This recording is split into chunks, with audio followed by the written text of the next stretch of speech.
Welcome in to Outkick the show debate reaction. Woo! First of all, that was a debate. That was a thorough, all the gloves on, tap gloves, go at it for a solid hour and a half. Let's figure out what we disagree with. Let's open up the marketplace of ideas. Let's throw some punches. Let's dodge some punches. Let's parry. Let's actually have a substantive discussion about what we disagree with, whether you are a Republican or whether you are a Democrat. And let's be straightforward, and let's be clear, and let's be transparent. That was an absolute massacre by Donald Trump of Joe Biden.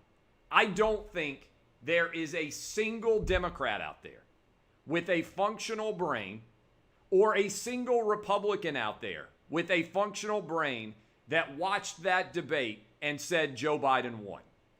I don't think, unless you are insanely biased in some way. Some people hate Donald Trump. I understand that.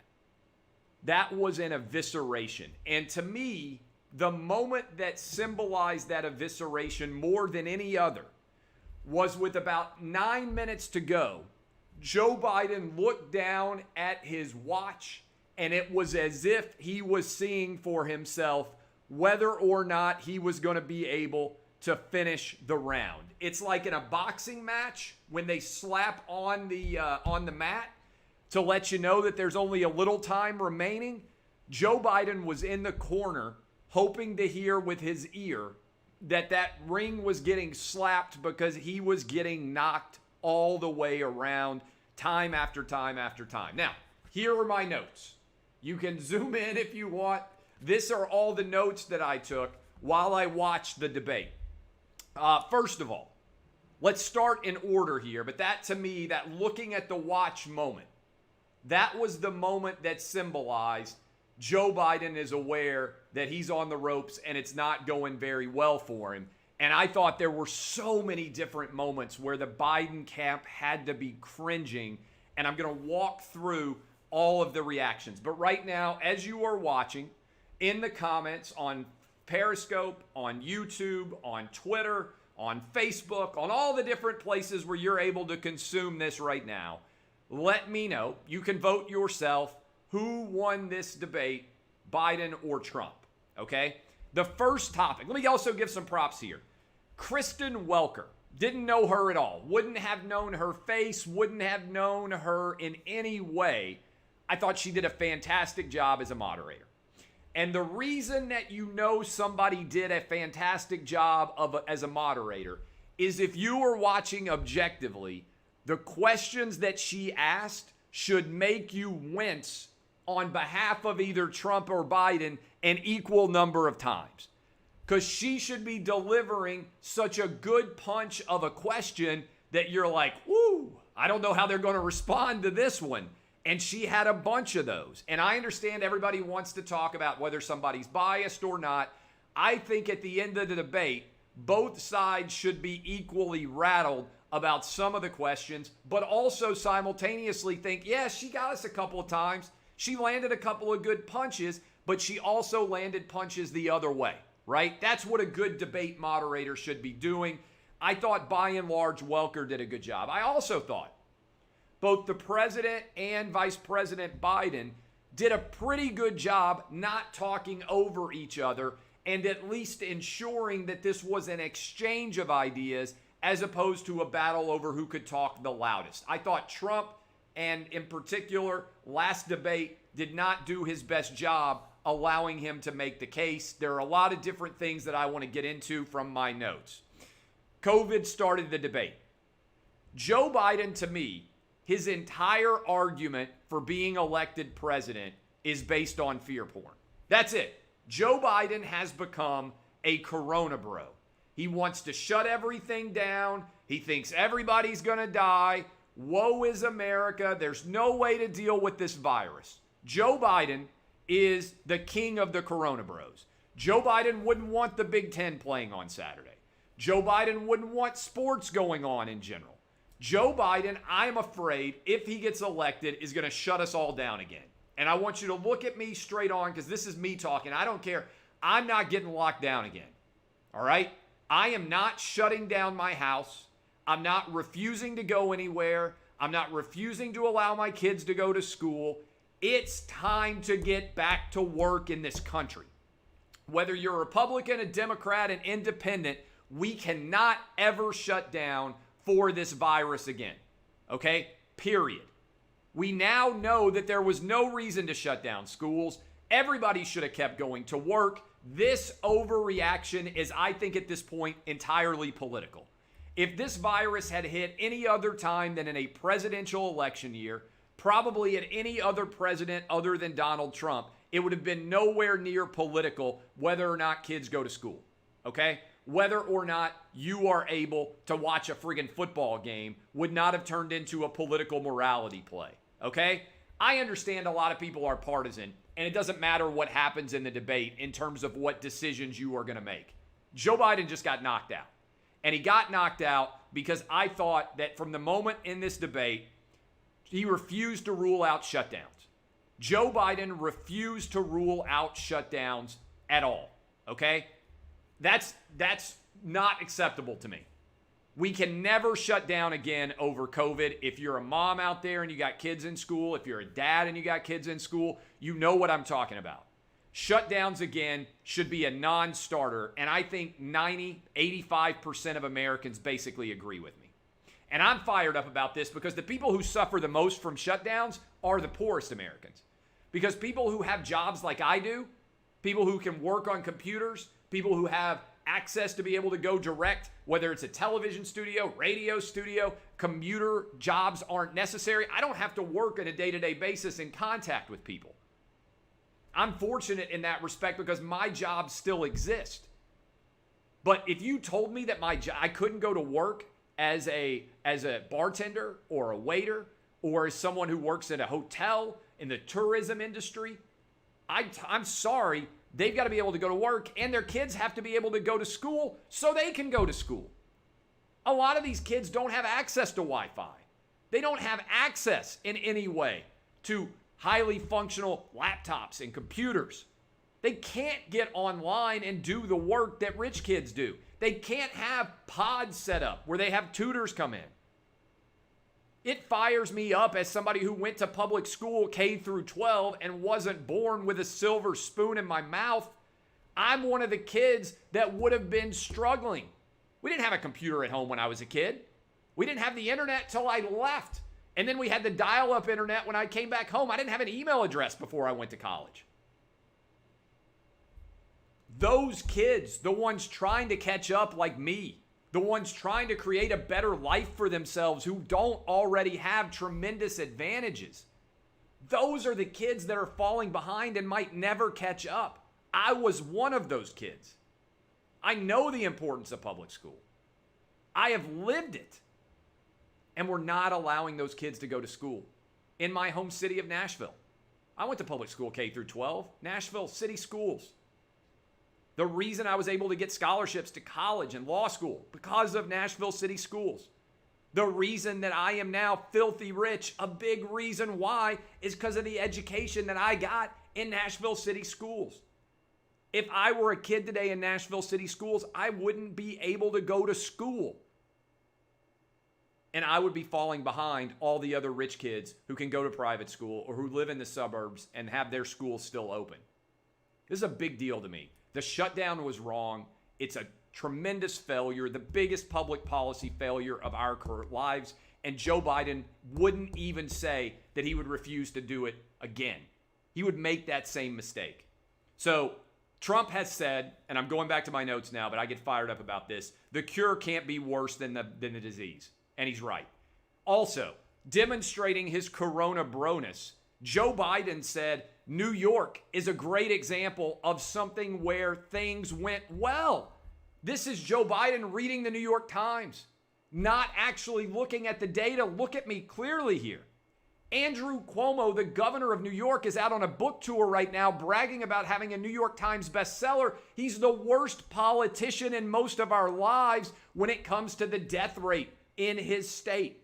Joe Biden cited New York as evidence of a state that did a great job, Donald Trump punched back and said, wait a minute.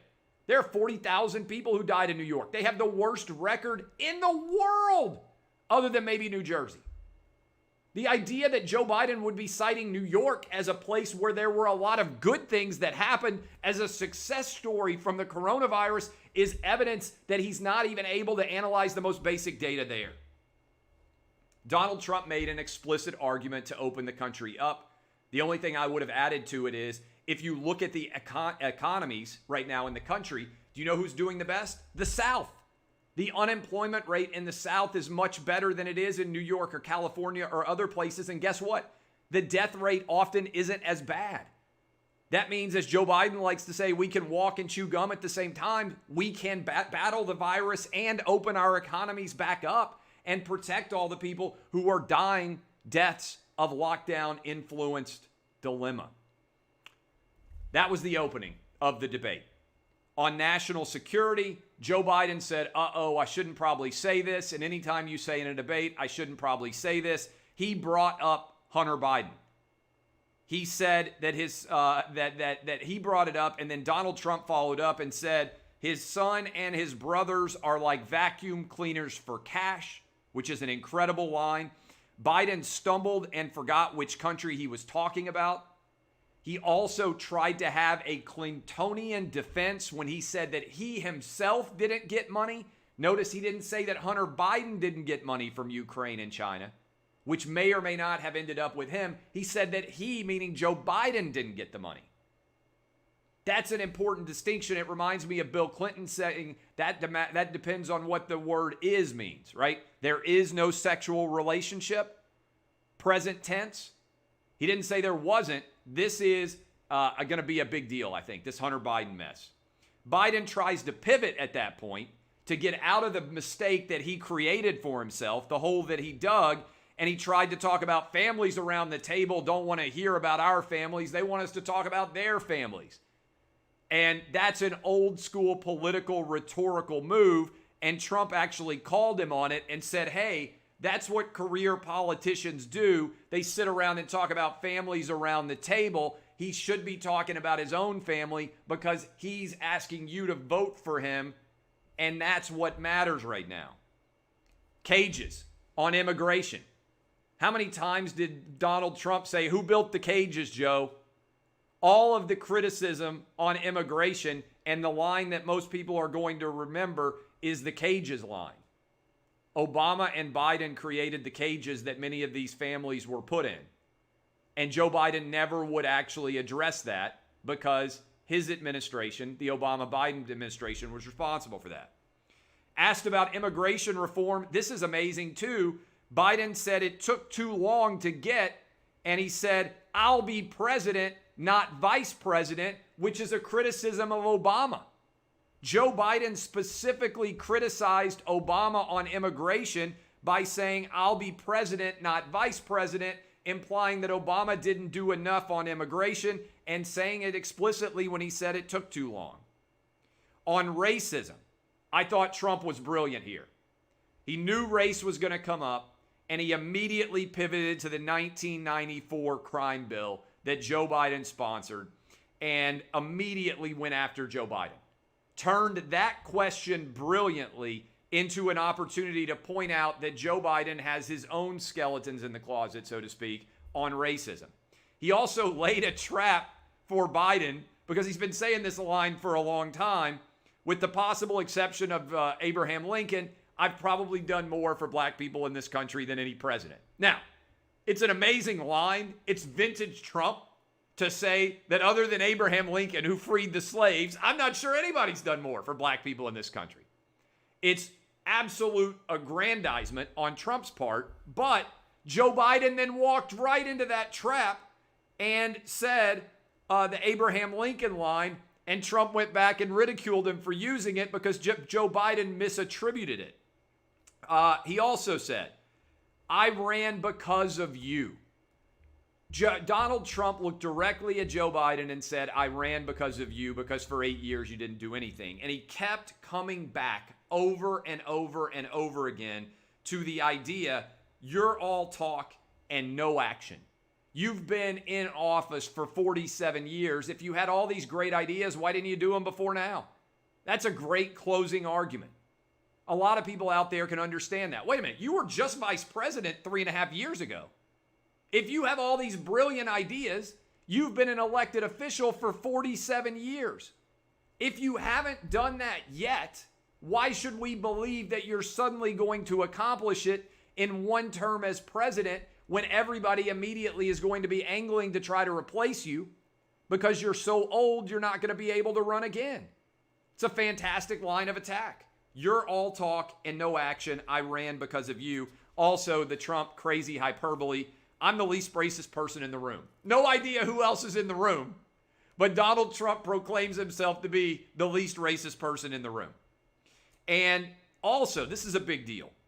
Joe Biden directly admitted that his crime bills in the 1980s and 1990s were mistakes because they sent too many minorities to jail. So not only did Joe Biden arguably represent all talk and no action, arguably the action that he did take was the wrong action. And he's saying now that those were mistakes. So how do you run on your record of success when you're acknowledging that many of the decisions you made were mistakes? That's a pretty devastating admission. Finally, Joe Biden, again, looking at his watch, at the end, he basically said he was going to shut down the oil industry. I mean, I heard that and I was like, are you kidding me? Maybe he should have just walked off the stage when he looked down and saw that he had 7 or 8 minutes left. You can argue that you're in favor of renewable energy, solar energy, wind-powered energy, all of these different, less theoretically destabilizing environmental forms of energy, less destabilizing to the environment, those forms of energy. But arguing that you're going to eliminate the oil industry right now, the fracking line. Biden said, no, I didn't say I was against fracking. I said I was against fracking on federal land. Okay, so you're in favor of fracking, except when you're opposed to it in the state of Pennsylvania. That doesn't actually make any sense either. Now, the question isn't who won this debate. This was an absolute slaughter, a massacre by Donald Trump. I'm not sure in my life that I have seen a more complete evisceration by one candidate of another candidate than what I saw tonight. The question is, because 50 million people have already voted, how many people were watching tonight, and how many of those people are going to change their minds between now and Election Day about how they were going to vote? And I think that's the biggest challenging question. Because ultimately, this election is going to be decided, I think, on a hair's breadth of difference, particularly in Pennsylvania, in Florida, in Arizona, in North Carolina, those kind of states, maybe Michigan, maybe Wisconsin, maybe Nevada, maybe New Hampshire, places where there wasn't a lot of difference between Trump and Clinton. And I think Trump did himself a tremendous favor tonight. If he had had this debate 2 weeks ago, things might have been a lot different. And if he had had the debate last week, maybe this one would have been a lot different as well. But my goodness, this was, I believe, a knockout performance by Donald Trump. And the Hunter Biden story is going to grow in a big way now because of all the discussion that is around it right now. And so I think Katie barred the door. We got a 50-50 election again. To the extent that Biden had a lead, I think it's going to evaporate over the rest of this week. And I think we are going to have an absolute Donnybrook, a horse race of epic proportions coming down the stretch run here. I love all of you. My name is Clay Travis. I hope the comments have been entertaining. I know I have been. This is Outkick the show. If you enjoy this, go subscribe to our Outkick YouTube channel. Give us a like there. Go sign up for the Outkick VIP, where you can help to further the growth of Outkick. Go watch our interview, my interview, not Jason Whitlock's interview with the President of the United States. It was very similar to one of the answers that the President gave tonight. And I got to tell you, if I'm Joe Biden's people right now, I'm pulling him out of the basement and I'm figuring out what we got to do to rehabilitate things, because that went about as poorly as a debate could go. I love all of you. DBAP unless you need to SBAP. Kisses to all the haters. I couldn't do it without you. My name is Clay Travis, and this has been Outkick the Show Debate Reaction.